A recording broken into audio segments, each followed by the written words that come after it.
Hot Science, the week's top news in science, technology, and medicine. I'm Richard Clarke, hosting Hot Science. Welcome.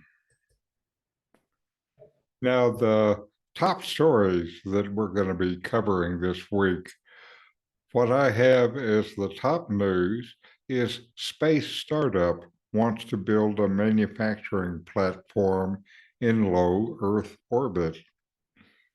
In technology, the story is the metaverse fashion stylists are here. In environment, the story is beyond solar. Here's what the clean energy future might look like. And in space, William Shatner explains why his trip to space was horrible. And in biology, the study shows the dinosaurs were struck down in their prime by the asteroid. And in human stories, a satellite image shows Saudi Arabia's sci-fi megacity, The Line, is actually being built. And in health and medical, 1 minute bursts of activity during daily tasks could prolong your life, says a study. And another story, a highly anticipated weight loss drug helped people lose over 20% of their weight in a late stage clinical trial, study finds. So going from the top, first we have a story about a manufacturing platform that a company wants to build in low Earth orbit. A Colorado-based company, Think Orbital, is still trying to find a spot in low Earth orbit. They have a new concept that they're calling the Think platform. It would be assembled in space with the help of a robotic arm. The technology needed to build the Think platform already exists, but needs to be engineered to be autonomous. That's not a small engineering job. Here, let me show you a picture of a concept of the platform. Here we have the platform opened up, I guess, to receive and connect with a satellite. The platform can be used for manufacturing, human habitat, or military applications. The good news is that the technology that is key in space electron beam welding has already been demonstrated successfully by the Soviets in the 1980s. So we know it works. What they want to do now is to do a demo. The platform could be used to manufacture high-speed computer chips, fiber optics, or pharmaceutical products. The platform could also be used to send out small satellites to collect space junk. They could either recycle it or deorbit it. I think that means causing it to fall to Earth someplace safe, hopefully. The company recently got 2 research contracts from the U.S. Space Force Orbital's Prime program for in-space servicing, assembly, and manufacture. The ISS is due to retire in 2030, and this leaves a big opportunity for other platforms, and it looks like this effort is likely going to be taken up by the space industry's commercial partners. This spherical structure, named the Think platform, would be a free-flying, non-pressurized platform that could either operate as a part of a larger commercial station or be docked with a spacecraft. So the space effort is going on, and the commercialization with space continues. And in technology, dressing avatars has opened up a new avenue for stylists to do their work. The metaverse, which is a virtual reality based world where users' avatars interact with computer generated environments, and it's already attracted interest from major fashion brands who are taking notice and selling digital versions of their products. After all, your avatar can't wear the same outfit every day. Gucci is involved, Balenciaga also, even Paris Hilton. They've all made high profile forays into the metaverse. Morgan Stanley estimates the market for virtual luxury goods could be as large as $50 billion by 2030. And of course, where there is fashion, there are stylists, and digital stylists are now available to help clients as avatars decide what to wear when they're out and about in the metaverse. While it might seem the height of virtual vanity for individuals to professionally style their avatars in the metaverse high society, image is the first means of differentiation in this new forum. The way they dress helps form other people's perceptions of them. There are benefits to digital fashion. Younger consumers of every brand are interested in the digital fashion, and these younger consumers are the ones the companies need to survive. The fashion industry is the second largest industrial contributor to landfills, behind only the oil industry, and digital fashion designers and stylists see their job as reducing consumer waste.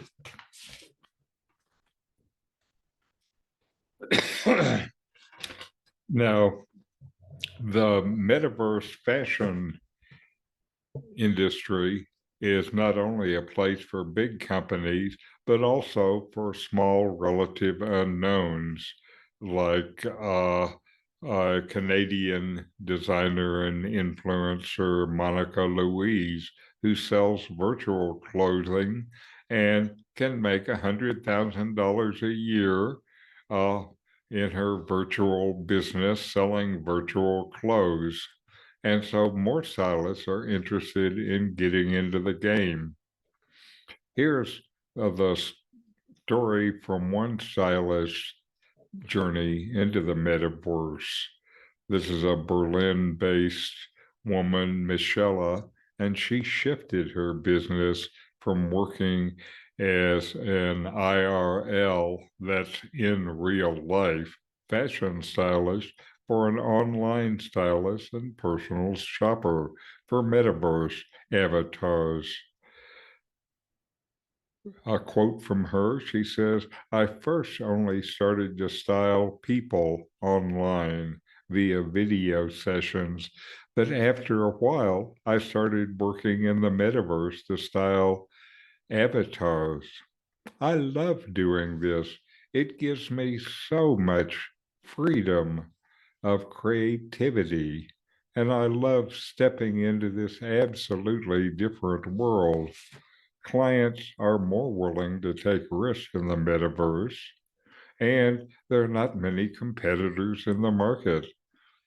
The metaverse is a playground for avant-garde fashion, and much more so than everyday life.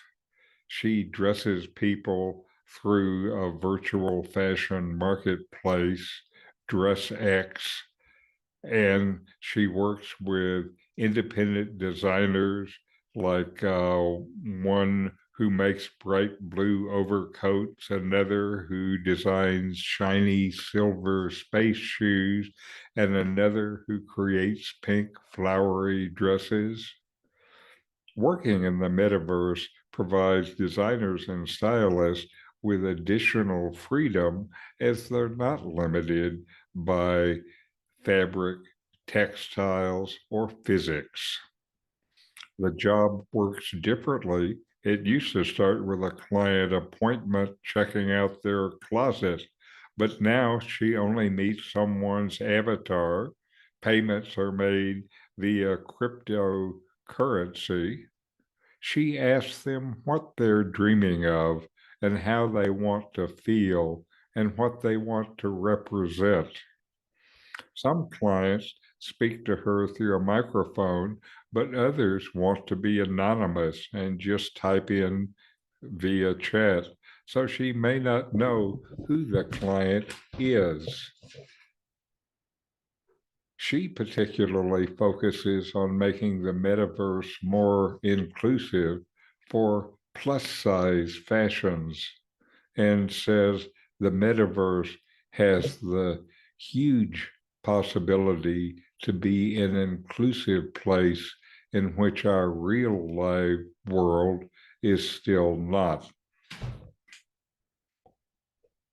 Now, let me give you an example of some of the pieces in the metaverse.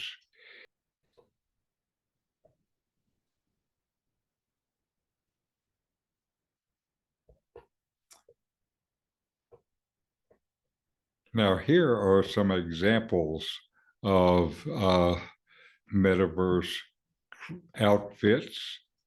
People can go and you and your friends can get dressed with similar looks, or you can be dressed in your own creative outfit.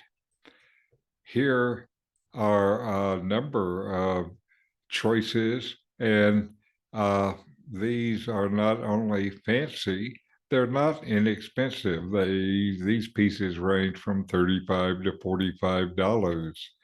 And here is another example with dresses and purses and shoes and space goggles. So if you look, there are uh, and a range of choices, and this is an area where there are going to be more choices available over time. Now, the next story is what a clean energy future might look like. Images of a clean energy future tend to feature wind turbines and solar panels, but that's not all that's going to be there. There'll be a much wider range of solutions to drive down greenhouse gas emissions, including direct air capture facilities or carbon capture and storage projects or clean hydrogen hubs to uh, help this change along. And organization The Third Way, which is a center left DC think tank, commissioned a design studio, Gentler, to illustrate hypothetical projects. And we have images of these. And they hope these images will facilitate constructive conversations on how communities can safely live and work in a clean energy environment. Now, the first images I'm going to show depict different direct air capture projects. And direct air capture, or DAC, facilities filter carbon dioxide out of the atmosphere. Here, let me show you some examples.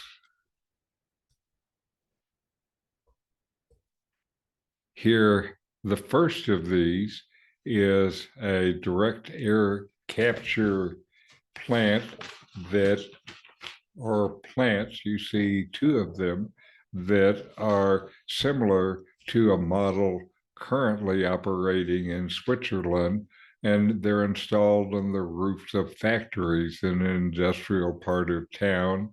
They are an industrial zone because the fans on the equipment are loud. And here the machines are powered by electricity from rooftop solar and a wind farm. A key question with DAC, though, is what will happen to the captured CO2. There are companies now starting to use CO2 as an ingredient in the concrete, but that's not a heavy use yet. Another alternative is selling CO2 to soda companies for carbonization, but CO2 used for beverage carbonation gets emitted again, meaning you're spending a lot of energy just for a temporary capture of CO2. Now, the second image is very similar to an existing DAC plant in Iceland. And like that facility here, the one shown here runs on geothermal energy. The next picture is of a kind of large DAC projects that are powered by a nuclear plant, and it would pull hundreds of thousands of tons out of the CO2 out of the air each year. This envisions a pipeline to underground storage sites. And so these kind of plants could be sited, for example, in the deserts of Texas and New Mexico, which are currently major oil production regions. And in fact, one petroleum company, Occidental, is currently building such a site in West Texas. Then the to be able to spread these DAC projects around, pictures like this, images like this are important so people can get an understanding of what a good project might look like. We still need a lot more knowledge as we move forward. Now, the next two scenes are looking at industrial applications. Here is a Gulf Court post that is a hub for the production of clean hydrogen. The idea here would be to repurpose offshore oil platforms for hydrogen production. You would power it by offshore wind and using the electricity to split water molecules into hydrogen and oxygen, making green hydrogen. They also show in the background a blending facility where hydrogen could be blended with captured CO2 to make a synthetic fuel. But this captured CO2 in synthetic fuels will ultimately be released back into the atmosphere. So what this would help for is just to reduce the total amount of oil that needs to be pumped out of the ground. And next is a something that's modeled after an existing steel plant in Pennsylvania outfitted with point source carbon capture. The DMC machines are installed on the flue of the steel plants, capturing carbon before it enters the atmosphere. So it gives the potential to store captured CO2 in things like unmined coal seams. And the U.S. iron and steel industry sent as much CO2 last year as about 14 million gas powered cars. So this is a significant contribution to carbon reduction. Steel is integral to modern life, and we don't have many options for making it cleaner because it requires so much energy to produce heat. Steel also uses coal in the chemical reaction that turns iron into steel, and carbon capture is probably one of the best bets for slashing emissions for this sector in the near term. And carbon capture is not glamorous, but the thing is, we need these systems for the environment.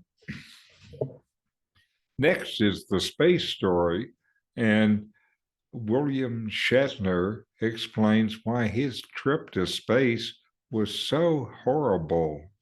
All he saw was the immensity of death.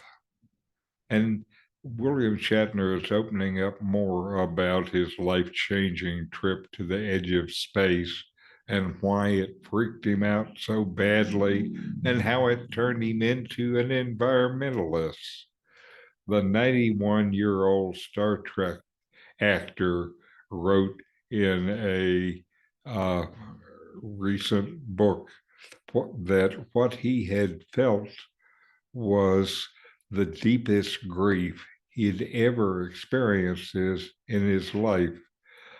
This was in his recent memoir, Boldly Go, Reflections of a Life of Awe and Wonder. In the book, he said, when he looked at space, he could only see death. What I understood in the clearest possible way was that we're living on a tiny oasis of life surrounded by an immensity of death. I didn't see infinite possibilities of worlds to explore. I saw the deepest darkness I could ever have imagined, contrasting starkly with the welcoming warmth of our nurturing home planet. This realization was immensely powerful. It awakened him to how foolhardy it is to look outward into space while we humans are in the process of utterly decimating our planet. I played my part in popularizing the idea that space was the final frontier, but I had to actually get to space to understand that Earth is and will remain our only home, and that we have been ravaging it relentlessly, making it uninhabitable. So Shatner's work in life now is working to turn back the tide of climate degradation. And he says world leaders need to give their diplomats a powerful mandate for these tasks. I'll do everything I can do to protect our one and only home. Our world leaders have an immense responsibility to do the same. Now, the age of dinosaurs ended in cataclysm one spring day 65 million years ago when an asteroid 7.5 miles wide hit Mexico's Yucatan Peninsula, triggering the extinction of dinosaurs and about 3/4 of Earth's species. But were the dinosaurs already on the way out, as some scientists have proposed? The answer is a definite no. In a new study that modeled the food chains and ecological habitats in North America, the researchers looked at the period from 18 million years before the asteroid impact to 4 million years afterwards, and they analyzed more than 1,600 fossils and reconstructed the food chains and habitat preferences of land and freshwater vertebrates. They found dinosaurs were in a stable ecological niches for which they were well adapted. In other words, dinosaurs were struck down in their prime. Mammals had begun diversifying their ecological niches and evolved in more varied diets, behaviors, and climate tolerances. Dinosaurs were continuing to evolve and adapt during this period. Major plant eaters like horn and duck-billed dinosaurs were being replaced by a variety of medium-sized herbivores. Dinosaurs were going strong with stable ecosystems right until the asteroid suddenly killed them off. The fact that dinosaurs were so well adapted to their climate and environment may have been their undoing. When the asteroid hit, it threw everything into chaos, and the dinosaurs couldn't deal with the sudden changes. After the mass extinction, new mammals arose. The post-apocalyptic mammals rapidly expanded in body size and in variety. Mammals and dinosaurs have the same origin story. They both originated back in the Triassic period, around 230 million years ago, on the supercontinent Pangaea.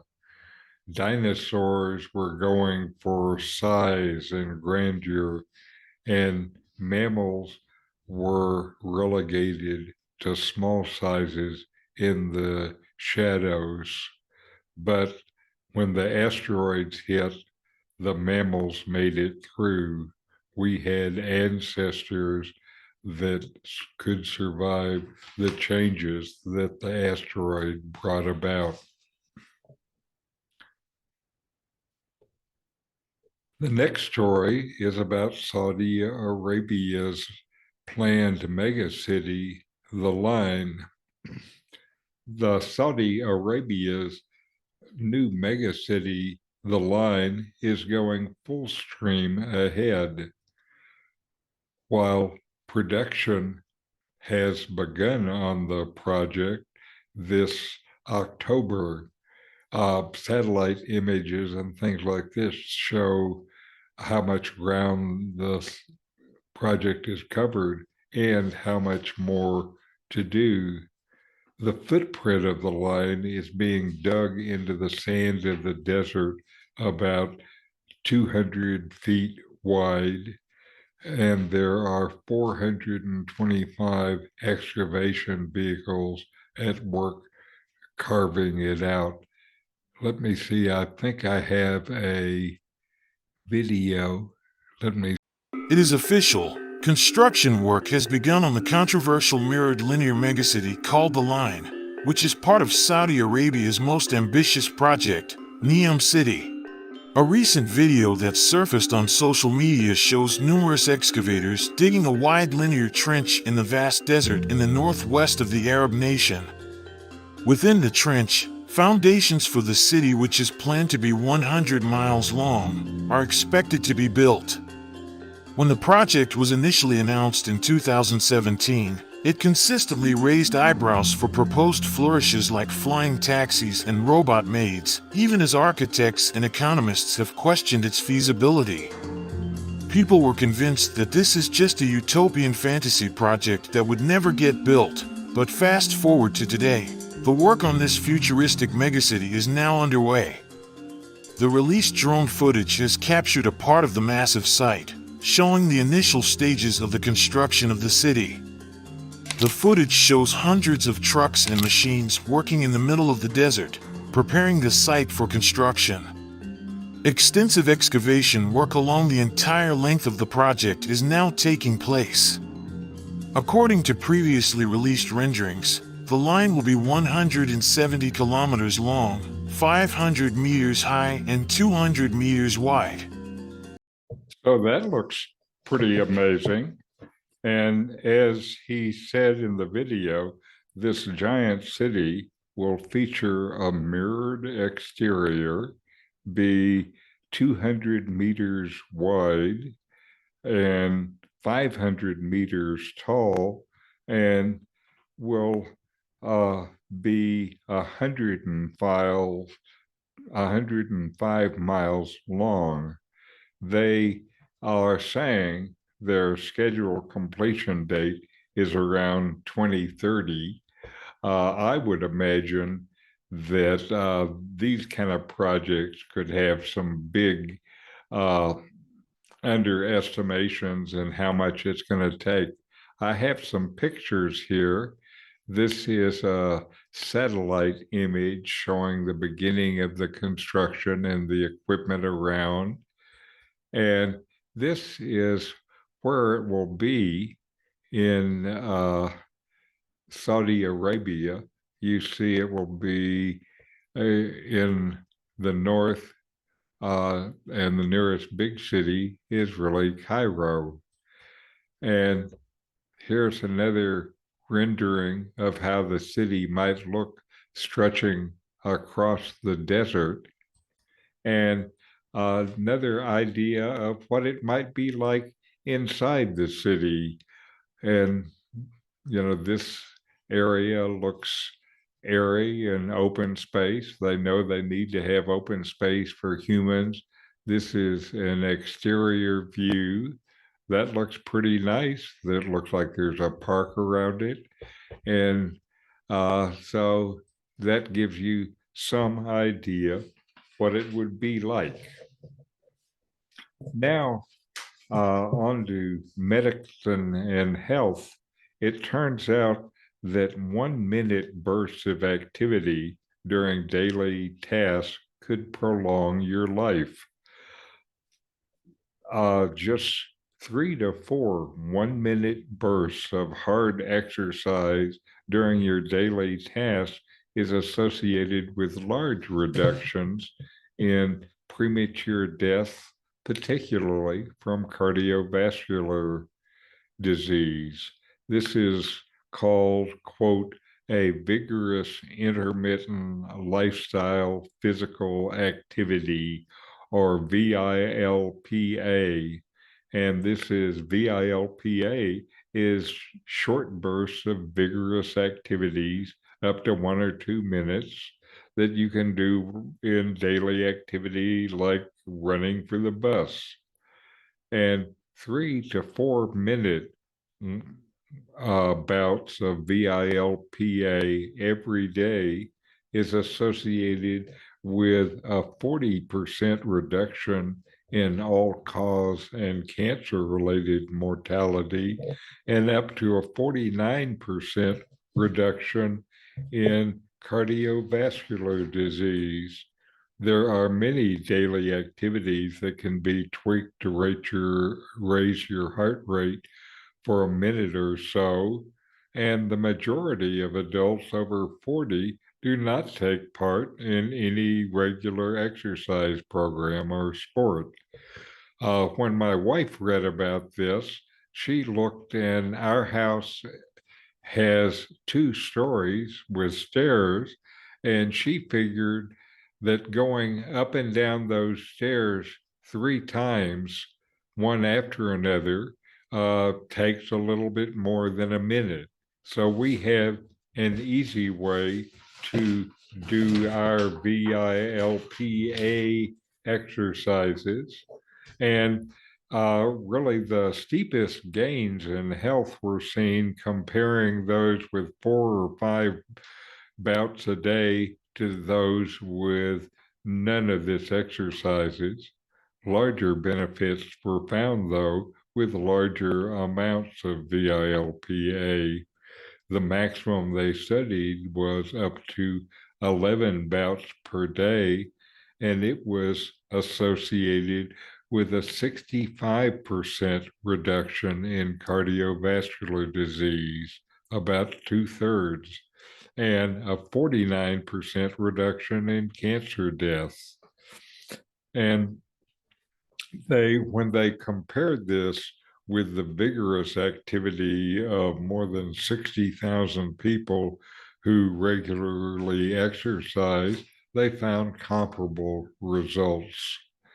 And the researchers used wrist-worn tracker data and access health records that let them follow the participants over the study over 7 years. So here is a short, simple way that you can make a significant improvement in your health. 4 sessions of vigorous exercise for a minute each day. And the last story is about a weight loss drug. And this is a highly anticipated weight loss drug, and it helped people lose over 20% of their weight in this late stage clinical trial. Eli Lilly makes the drug, and it's tirzepatide, which I'm sure I mispronounced. And people taking the largest dose in this study lost an average of 52 pounds in 72 weeks. The drug appeared to show dramatic results in this late stage trial, which is the last step needed before it can be approved by the regulators and show up on the market. At the start of this study, the average weight of the 2,539 participants was 231 pounds. And by the end, the people taking the highest dose of the drug had an average weight of 179 pounds, a dramatic difference. Experts have expressed surprise at the finding, and Lee Camplin, an obesity expert, says the results were very impressive and that the drug appears to be significantly better than other anti-obesity medication that is currently available. Participants in the study were all obese or overweight and had other health conditions such as high blood pressure, high cholesterol, or cardiovascular disease. They were instructed to reduce their calorie intake by 500 calories a day, and a quarter were given a placebo, and the rest injected themselves with 5, 10, or 15 milligrams once a week. Those taking the placebo lost an average of 5 pounds, 2.4% of their body weight during the trial, and those taking the highest dose lost the most, at least 20% of their body weight. So this may be a significant drug for reducing your body weight. There was, though, last June, another appetizing suppressing drug that sold under the brand name of Ozempic, Ozempic, and it has already been approved by the FDA. This would be the second significantly powerful drug approved for weight loss by the FDA. And that's what we have this week. Thank you for joining me, and we'll see you next time on Hot Science.